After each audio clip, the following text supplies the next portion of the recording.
never encountered the monster again, gradually consigning the memory to the depths of his subconscious. Now a 14-year-old, he continued to lead a solitary life, devoid of companionship and distant from his family.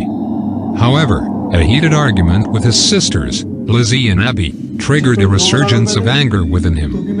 Lizzie, the youngest, ventured into his room, deliberately tampering with and destroying his belongings. In contrast, Abby, the eldest, defended her actions, insisting it was an accident. While his parents sided with his sisters, the unfairness of the situation ignited a deep-seated fury within Liam. He pondered, "Why does everyone hate me? I've done nothing wrong." Eventually, Liam managed to calm his turbulent emotions and settle down for the night. Just as he was about to close his eyes, the unimaginable unfolded before him. Standing once again in his room was the same horrifying monster he had encountered years ago. Frozen in shock, Liam observed as the creature stood motionless, wearing the chilling smile, its teeth bared in a display of pure malevolence. Rationalizing that it must be part of the recurring nightmare, he reluctantly surrendered to sleep. All the while the creature's haunting smile etched into his mind. Morning arrived, and Liam awoke to a scene more ghastly than any he could have imagined. His family lay before him, lifeless and dismembered, their bodies torn asunder.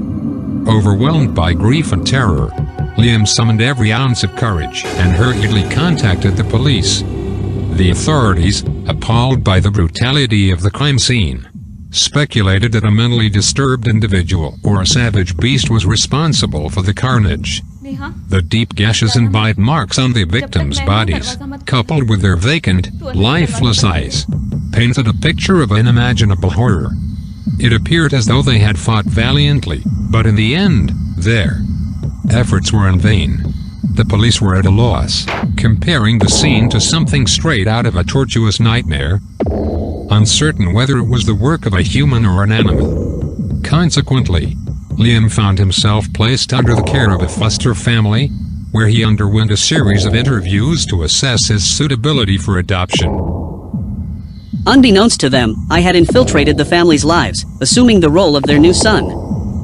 Observing their interactions, I could sense their unease around me, their suspicions aroused by the lingering aura of difference that emanated from my very being. I returned to their home, a place filled with numerous children, both biological and fostered. My room awaited me, adorned with Spider-Man posters and a blue-painted wall, reminiscent of a typical boy's abode.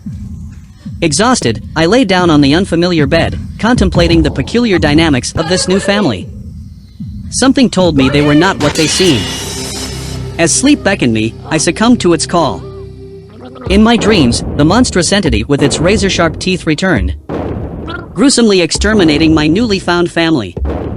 The nightmarish vision unfolded in all its repulsive detail, intensifying the torment that gripped my mind. Startled awake, drenched in cold sweat, I ventured into the living room, only to discover the lifeless bodies of my foster family, bearing the same gruesome wounds as my previous kin.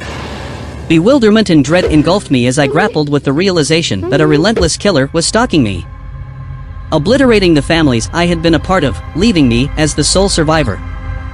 Fear consumed my every thought, and I knew I had to take action. Without delay, I rushed to the police, desperate for their assistance. They arrived at the scene, met with the harrowing sight of the deceased family members. The police were confounded by the inexplicable chain of events, grappling to comprehend the motives behind the heinous acts that had unfolded. I, too, found myself trapped in a web of uncertainty, grappling with my newfound reality. No longer did I feel safe in the presence of others. Seeking refuge from the horrors that plagued my existence, I purchased a small house. It provided a semblance of security, a sanctuary for a single soul. Alone, I ordered a pizza and immersed myself in a series of movies, attempting to distract my tormented mind.